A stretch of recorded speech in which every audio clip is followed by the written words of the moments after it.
Emma Moretti had one final secret: she was dying. Stage 4 brain cancer. She had hidden it perfectly, shielding her husband, Jason Romano, from the inevitable pain of losing her. She thought, at the very least, he would grieve when she was gone. But on the day of her son Noah's birthday, she watched her world collapse. Jason, the man she had loved and sacrificed everything for, was on one knee proposing to her sister, Lily. Her family clapped. Her mother smiled. Her father, Edward Moretti, the ruthless mafia capo, told her to understand. After all, Lily deserved happiness. And Noah?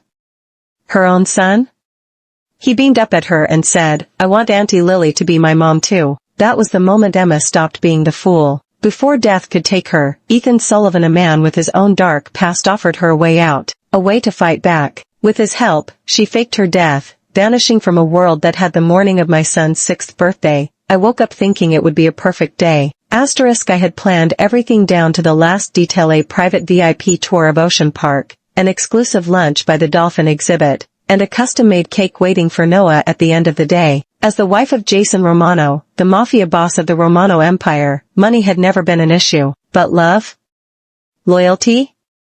That was another story. The hospital visits had drained more than just my energy. Stage 4 brain cancer was a slow, cruel thief, stealing my time, my future. But I had kept it a secret from Jason. He had made it clear he didn't have time for meaningless worries. "Don't waste my money on hospitals, Emma," he'd said, barely looking up from his phone. "You always overthink things." I wasn't overthinking. I was dying. But today wasn't about me. It was about my son.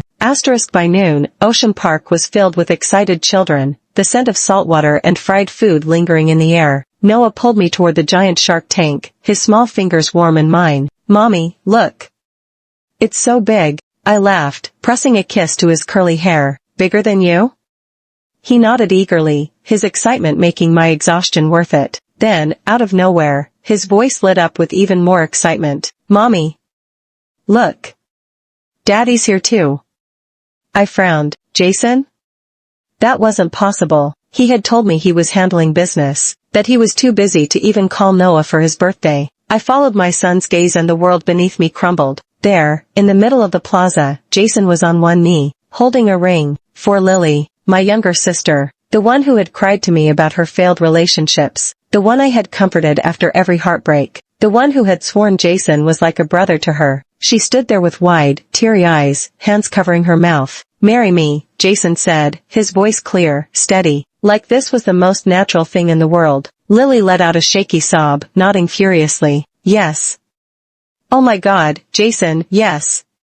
My entire family, my mother, father, aunts, uncles stood around them, clapping, as if this was something to celebrate, as if I wasn't standing right here. The ring slid onto Lily's finger, and I felt something inside me snap. Noah tugged at my sleeve, confused but excited. "Mommy. Is Daddy giving Auntie Lily a present? Can I go too?"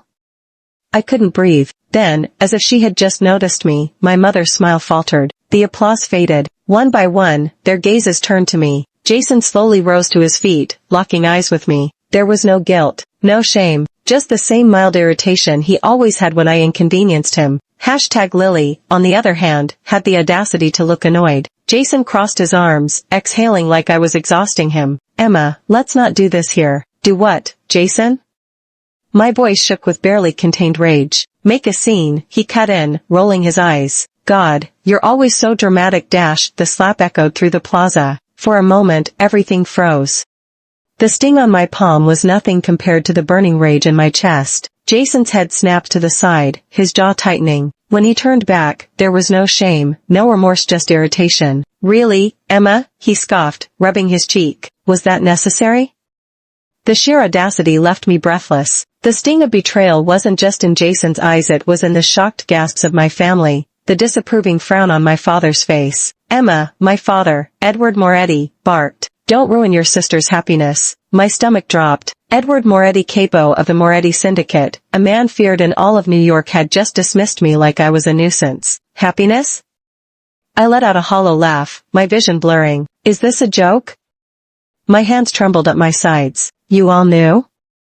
My mother, Isabella Moretti, smoothed out her designer dress. "Emma, you and Jason have been distant for a while. We thought it was for the best." "For the best?"